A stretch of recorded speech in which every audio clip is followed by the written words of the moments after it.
how was I supposed to take a step forward and grab the handrail at the same time? And if I didn't hold on to the rail, then what was I supposed to do with my hands? It was maddening. So I would just stand at the landing like a diver at the edge of a high platform, letting metal plate after metal plate go by, afraid to move forward, but knowing there was no turning back. I'm Dr. Latanya Reese Miles, also known as LT. I'm a part-time faculty member at Santa Clara University and also a co-founder of several organizations. I became a member of Sigma Lambda Gamma via the Inland Empire Alumni Association, woo, woo, woo, in 2016. So it's been an amazing journey. So, your memoir, Smart Girl, can you tell me a little about that, please? Absolutely. So I have been really fortunate and blessed to establish and create first-gen programs all over the country, including at Loyola Marymount University and at UCLA. And I've consulted with with institutions nationally. However, my daughter, my biological daughter, kept saying to me, "You should tell your story, right?" And I was like, "Girl, please, no, no one wants to, no one's interested in me." And she was pretty insistent. And then, even though I ignored her, but I would say the tipping point for me was when I was speaking with another author, another woman of color who identifies as first gen to college, and she had written a book, and she said to me, "Latanya, you should tell the story that you wish you had when you were in college." And I don't know, something about that really set in my mind. And so a little bit over 2 years ago now, I sat my butt down to tell my story. Yeah, it was very cathartic. And so when I when I validated my own experience, that's when it really became like a joy to write, actually, and not being overly concerned about what people will think. So, I did a little research. Uh-oh. So, Hey. based on your book, it redefines first generation and Black student narratives by highlighting the role of mass media, pop culture, and sports in shaping identities. So, what inspired you to take this unique approach in storytelling? Oh, thank you for that. I think that's been characteristic of me, and that's part of what I talk about in the book. So, what I often tell people is though I didn't come from a college going background, I come from a sports loving background and definitely a music loving one too. And I think sometimes when we go to college, we may feel like those things that were important to us and our family, our community, our culture, sometimes we feel like we have to leave those things behind. But what I learned and what I tell students is that those things are really important, right? Hmm. So for me, um, I really wasn't sure how to go about applying for college, but I was very aware of basketball. And so that was my gateway into the college application process. Like, what teams are in the Final Four? Like right, like right about now, right? And so that's why I even have a basketball on the cover. I ended up writing my dissertation about basketball. Those things were really, really important. Those were the things that continue to connect me to my community. So when I left my home on the East Coast and moved 3,000 miles away to California, that was the way to maintain my connection. And then music, I'm kind of surprised I didn't have a career in music. That is just something about it that really resonates with me. So there's some fun chapters that have to do with music, and I even created a Spotify playlist as well too, so people can listen to some of the songs I Saw mentioned. that. I Hey, saw that. Funny you mention it. okay. So, based off that mixtape of the Mm. songs that have shaped your journey, if you had to pick one song that best represents the story, what would it be and why? Oh, 100% is Lose Yourself by Eminem. I already, I just, I reference it indirectly. In the memoir, but let me just tell you, there's this line where he says, "Mom, I love you, but this trailer's got to go. I cannot grow old in Salem's Lot." Like I just get chills every time I hear it. And no, I didn't grow up in a trailer park, but it's symbolic, right? This idea of like that tension between loving your family and loving your community, but you also have to get away for yourself. Right there, tears. Ah. And there's two moments in the book where I reference some of the lyrics. Like you can't put the lyrics in there because I don't want Eminem coming after me. But but I slip an illusion in there. Just some hopefully some people catch it. You mentioned battling self-doubt, racism, and imposter syndrome in your memoir. How did pop culture and media help you navigate these challenges? Ooh. Man, it comes up. There's two distinct places. One, there is a chapter called Billboard 1988, and it is a series of vignettes, like short little stories about my first semester in college. So I'm dating myself there. Um, but each chapter each section is titled by a song that came out in 1988. So Rebel Without a Pause by Public Enemy, Bobby Brown, Every Little Step I Take. Oh my, no, it was My Prerogative. But I'm also talking about some of the microaggressions that I experienced in this case at UNC Chapel Hill. And um, like I said, I had to have these moments of being grounded. And so songs like Fast Car by Tracy Chapman, or I mentioned Public Enemy, are some of the things that got me through. There were also times that made me feel disconnected from other people too, because people made judgments about you based on the songs that you liked and the things that you listened to, right? They were like, this is black people like, oh, you like Tracy Chapman? Like, why do you like her? Like, white people like her. It was just really odd. And then sometimes I felt I was too black because I knew all the lyrics to certain hip hop songs, right? So there are these ways in which these things get coded, and then in graduate school, something pretty similar was happening too. But I ended up embracing it, not feeling like, oh, let me just leave all that stuff behind. Like I mentioned, I wrote my dissertation about basketball. That's amazing. Can you share a little bit about that? Yeah, well, because I was such a big fan, I think I was already inclined and attuned to picking up on those signals, like seeing where basketball was showing up in TV commercials, on TV shows and films and things like that. And then I just started paying attention to how it was being used. Specifically, there was a lot of conversation about black men. And I was getting kind of critical of it. I was like, well, where are the, where are the queer black men and where are black women and just other genders, right? And so just, I mean, when you're putting together a dissertation, you really are trying to answer questions. And I just had a lot of questions and ended up shaping that into I'll say a fun dissertation. No dissertation is fun to write, but but the topic I think was really fun. Where I was looking at Michael Jordan's autobiographies and a couple of other places in literature. So my PhD is in literature, y'all. It's not in like kinesiology or sociology. So I was looking at the written word for the most part, and narrative, but it was still fun nonetheless because of how much I loved the topic.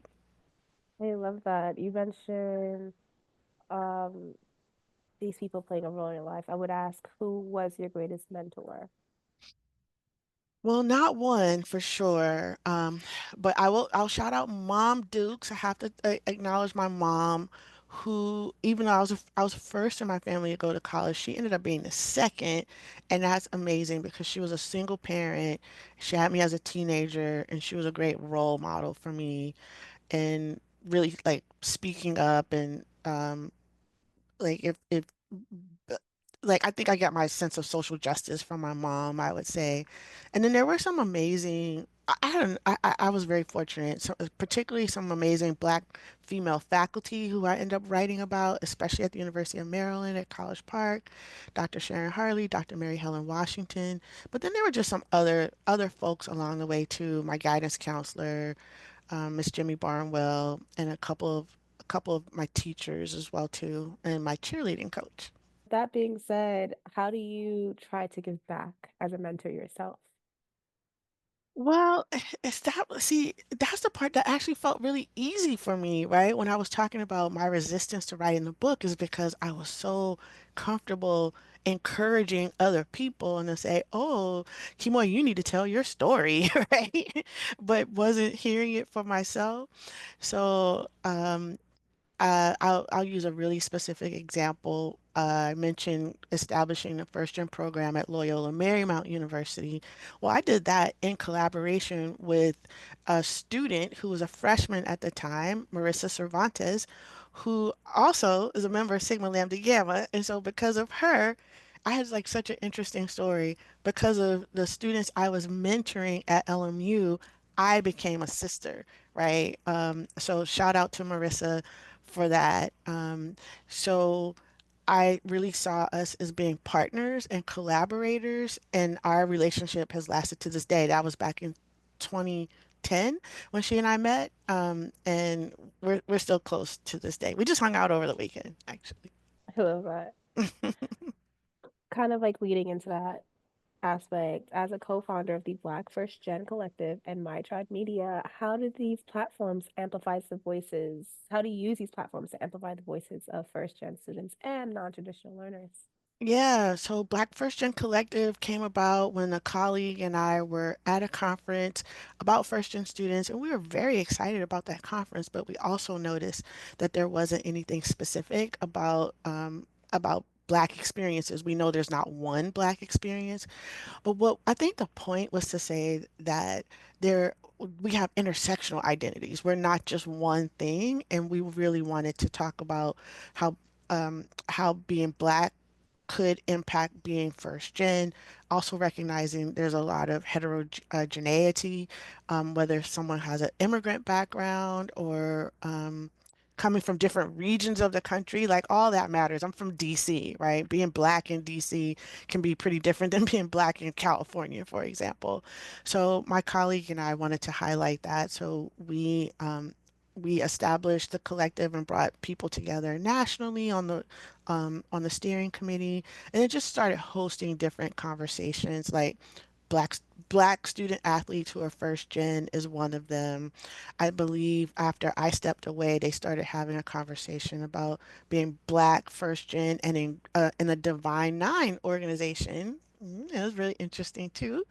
I could talk more about that, about not my experience in one, but what that was like for me. And then My Tribe Media is really about amplifying where we see these stories about first gen transfer and community college students and adult learners in mass media, whether it's TV shows, podcasts, Instagram accounts, films, and books and memoirs. So I run a Instagram account called First Gin and Juice, which is so fun, where I kind of pull all that together too. I do have other follow-up questions about what you just said, but I'll get back to that. We circle Okay, back. okay. Is it that Divine Nine thing? Yeah, because I was like really interested. Well, I can ask it now, but I'm interested Okay. as to that and also being Black and multicultural sorority because that is Yes. different within its own as well. Absolutely. So here's the thing. Think of little Latanya. I was at Howard University. All right. So this Okay. is alpha chapter for most of these organizations. And I didn't know. I didn't come from a college going background, even though my guidance counselor was in an organization. I was aware of that. But I didn't have anybody I could ask, right? And then you couldn't ask, like, oh, there was these weird unspoken rules. You can't ask directly because then you look too interested and all that type of stuff. There is a really brief chapter in my book where I talk about going to a Delta Sigma Theta informational at Howard University, and I was so intimidated, and I really like just talked myself out of it. I was like, okay, this just isn't for me. These are not my people, which I think is interesting. We don't hear about this enough. I think there's this also this assumption like all Black people are the same and they all get along. And it wasn't that I didn't get along, but it just that just wasn't my tribe, so to speak, right? So after that experience, I thought maybe a sorority isn't for me until I encountered Sigma Lambda, Sigma Lambda Gamma when I was a staff member at Loyola Marymount University, and one of the reasons why I connected is because the women of that chapter and I came from similar backgrounds. most of us were first gen, and we just vibed, and that was it. I was like, oh, it wasn't that I didn't want to be in a sorority. It just wasn't the right fit for me. And SLG has been the right fit for me. It was life altering for me in my 40s. Mind you, I was in my 40s when that happened. But those bonds, as we know, are por vida, right? So Yeah. they are for life. So, as someone who joined SLG later in life, what unique perspective do you bring to the organization, and how do you think your experience can basically inspire other alumni? Well, thank you for that. I mean, I was grown. I was grown and had been an advisor as well. So my trajectory was meeting those young women. I was asked to be an advisor. I was like, oh my gosh. And so I brought, like that full-time staff perspective, just in terms of, it's really about like young adulthood at that point, right? And just offering some advice. And then I became a member. And that process was so amazing. So I just wanted to acknowledge my educators, Catherine Sandoval and Myrna Macias Prado, who became, she's my Gamma mom, actually. Just the way that they brought me into the organization and learning the history and we were just talking just at a different level because we're grown folks. We were working professionals at that point. So the concerns are really different. So much focus on community and giving back. Um, and I had already had some type of work experience. So it was a good balance of me learning and being a student, and then me also offering some guidance because I still was I'm some years older than folks. But it was just a beautiful, beautiful experience. Like my gal mama and I have a beautiful relationship, but at first you might think it might be awkward because I'm a decade or more, 15 years older than she is, but she just poured so much into me and she just had such good advice just about life. She also like comes from a social welfare, social work background to offer just in general, just some lessons that just stayed with me. And she's just one of my biggest cheerleaders as well. And so like the age part that didn't matter. She just had certain experiences that I didn't have, and of course vice versa too. But that's what sort of made the chemistry work, I would say. I like to say that inspiration and knowledge has no bounds. It's Absolutely. Yeah, always revolving. absolutely right. Absolutely right. Since you've been an advisor and an advocate for SLG, what do you think alumni have in supporting undergraduate members and shaping the future of the organization? Oh my gosh, I'm so passionate about this. I think sometimes there's too much focus on the collegiates, Mhm. and the drivers have to be the alumni because we're older, we have more experience, often have just more financial resources than undergraduate students, and we want the balance to be shifted a little bit more so that the alumni are like the huge contributors. And so that's why I was at one point part of a committee that looked at the alumni associations and what we could do and how we might shift some policies. I know I was on that committee for like a year or two and it evolved into other things, which I'm so glad to hear about. But I just think there's so much opportunity out there. We might even start recruiting, like some of our moms and parents, right, who didn't do it but might be eligible. I just think that more recruitment and not just there's like one pathway of supporting those who started as undergraduates, as collegians, and become alumni, but then also people like myself who weren't undergrad gammas and how we might recruit them through alumni association. So I hope that's happening. I don't have my ear on the ground like I used to, but please do that more. I do have a question though.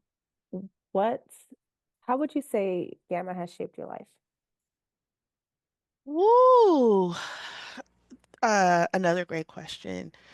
So I joined at a time, like I said, I was in my mid 40s, right? So it was middle life. I joined at a time where I had, my children, they were like in high school or something like that. I can't even remember. And I had given a lot to them, right? I'm a mom, that's my role. But when I became a member, as I was going through my journey, it was a period of time where I could focus on me. And that was very rare, right? Where I Mhm. would drive from my house and go to a meeting. And as I'm driving, I'm sitting in the car. I don't have to worry about anybody else. I was like, I'm out. I'm going to be gone. I'll be back in a couple hours, right? So right from the get-go, being in the space, and I had to, I was a solo. So I was the only one. And I had so much, so much focus on me for this period of time. It was just an amazing, incredible experience. So just that part alone of just like my introduction, well, it wasn't my introduction to the organization because I knew it, but as I was going through my journey, just to like, I felt like I was just like in this little cozy little blanket, you know. So that was just beautiful. And then having had an opportunity to impact the organization, to be involved with the documentary. I'm hoping it comes out soon about the history of the organization. I was I on that. heard about that. I know it's just like in the ether, but I was a part of that committee. Um, I have I have a relationship with one of the founders. Like I just like never thought that that would happen. Went from 2016, like reading about these women, and then having opportunities to actually meet them, or at least I met three of the five, and then one of them I'm pretty close to. Um, Shout out Lupita. But just to have that connection with her, and Lupita and I are in the same age um range. And so, when I'm going through some things, I could just reach out to her. You know what I mean? Isn't Like, that are so you are cool? you going through this too, sis? And having children around the same age, that's so special. It's just really special. And again, going back to me talking myself out of it, thinking a sorority isn't for me. I think of like young me versus now, and I see, wow, again, I just needed to find the right group. And I'm not saying a sorority is for everyone, but it was the right one for me. It was right for me. I just had to like find it. I love that. That's beautiful. Got Oh, it's true. All goosebumps. true. I do have a few more questions. Mm. One being, what advice would you give to first gen students who are struggling with survivor's guilt or feeling like they don't belong in higher education? Ooh. Okay, so let me say what I mean by survivor's guilt. Survivor's or another way, I have a good friend of mine who writes about academic achievement guilt, which is very similar, which is sometimes you may have experienced something that your family or your community did not, or you may have some resources or opportunities that they didn't.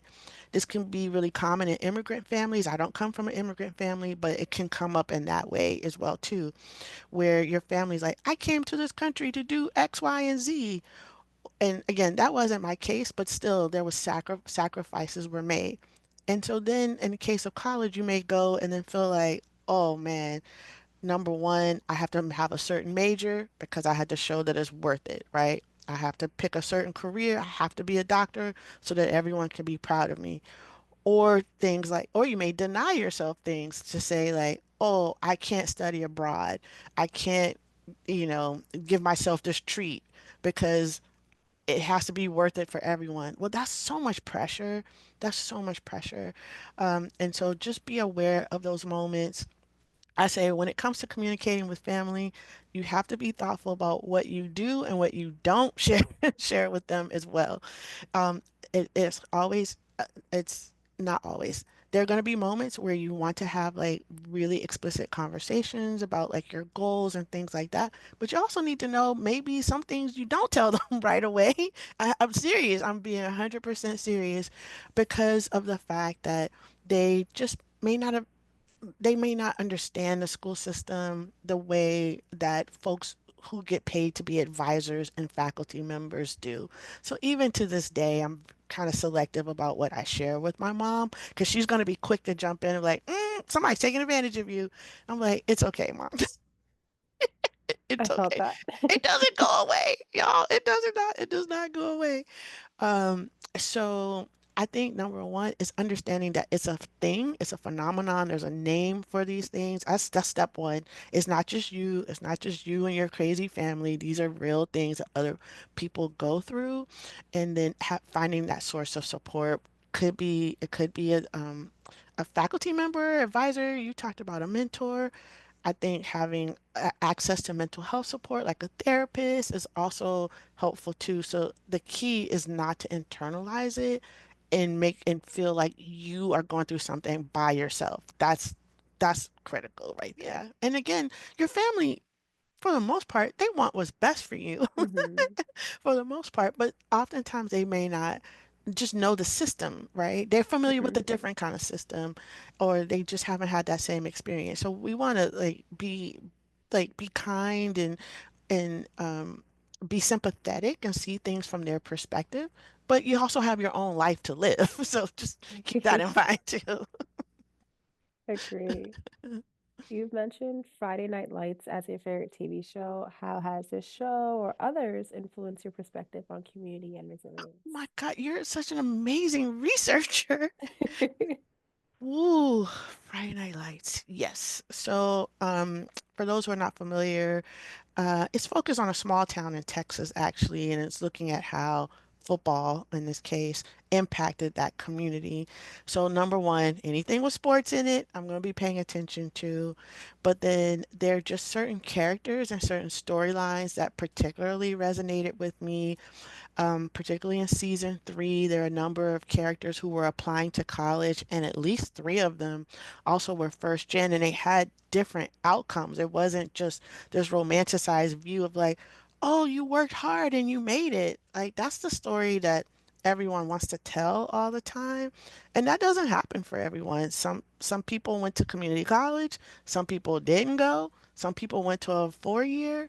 That's more realistic. And I think that's what I appreciate about that show is like its sense of realism without without like boo hoo hoo all the time.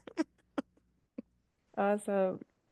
As a fan of The Flash, what Uh-oh. qualities do you admire in this superhero and how do they resonate with your own life or work? It's so funny. People ask me that and I have to make up an answer because it wasn't super intentional. But here's what I think is true. Here's what I think is true.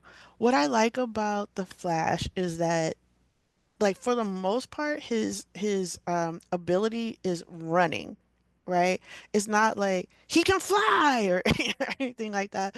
I mean, over time he develops powers sort of beyond that, but at his base, his his his superpower is kind of ordinary, right?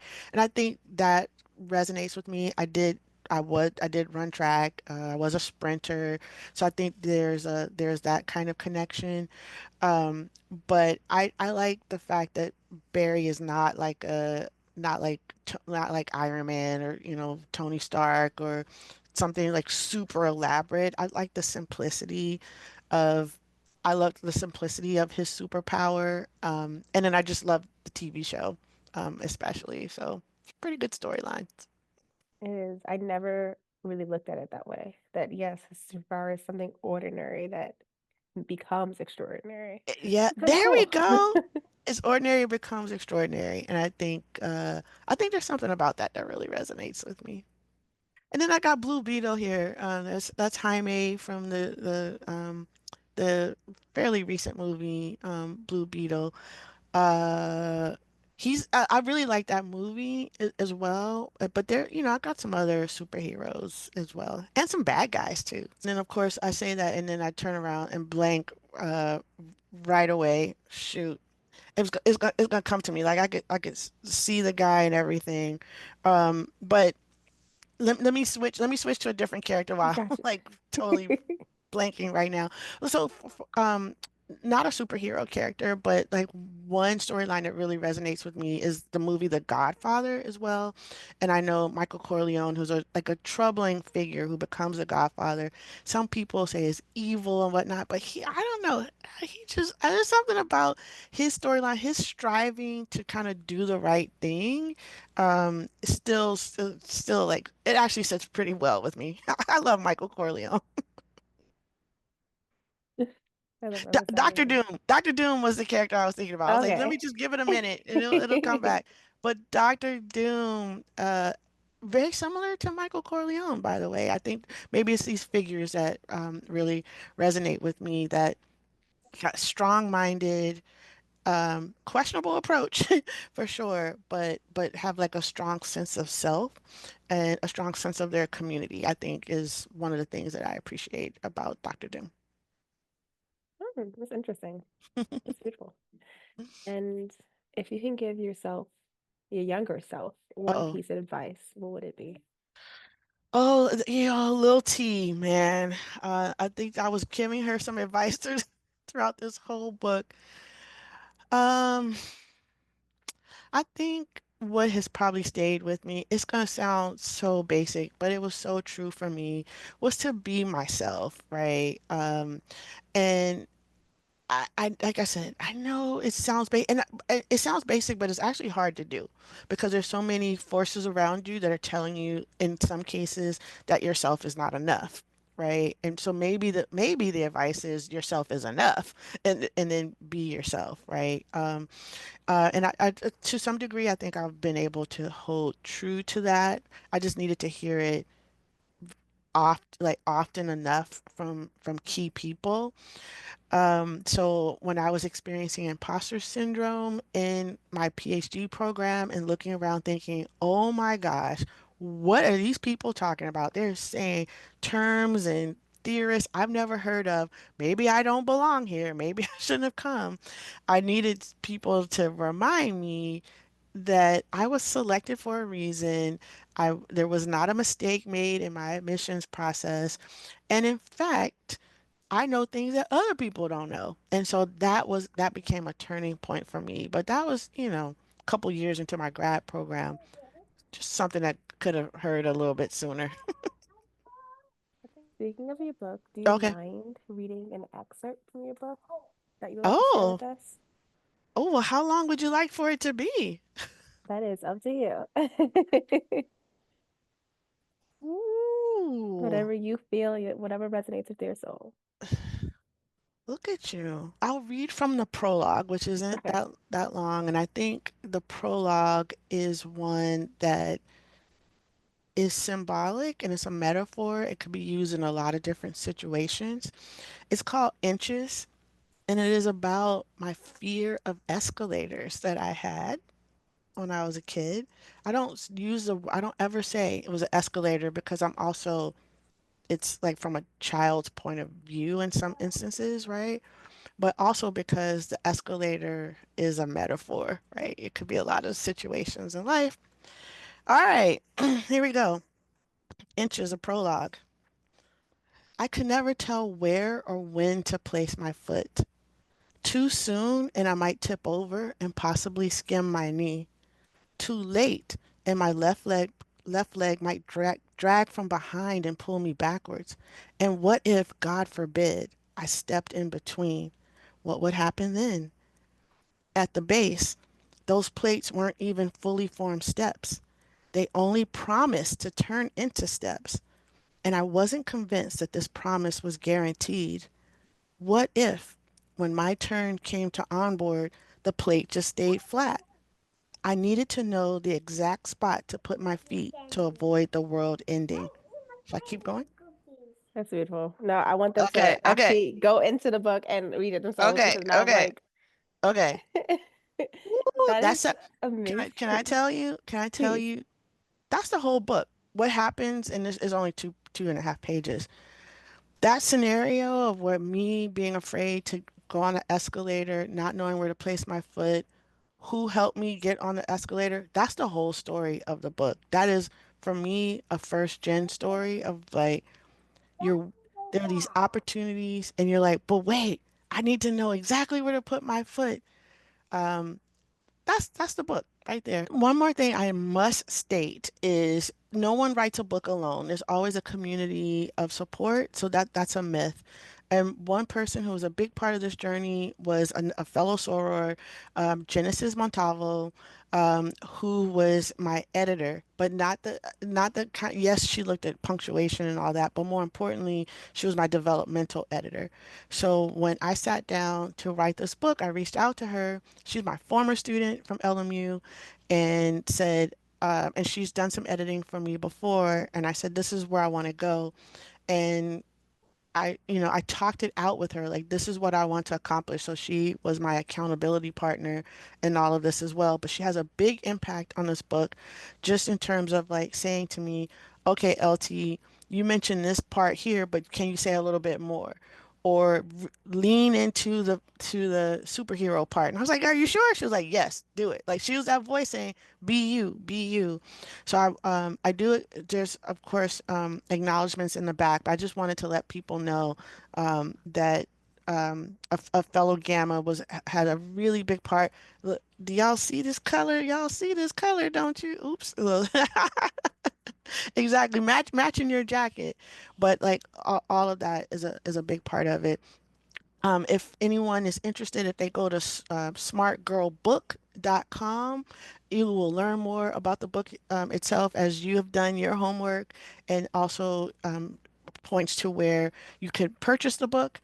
And if you want me to speak, uh, just reach out and let me know. And happy to either come to campuses or to speak to chapters online. It'd be an honor. Now, I am a working artist too, but but yes, I think it would be great to share this throughout the organization. Well, thank you so much, and thank you for your time. Thank you. This has been a fantastic conversation.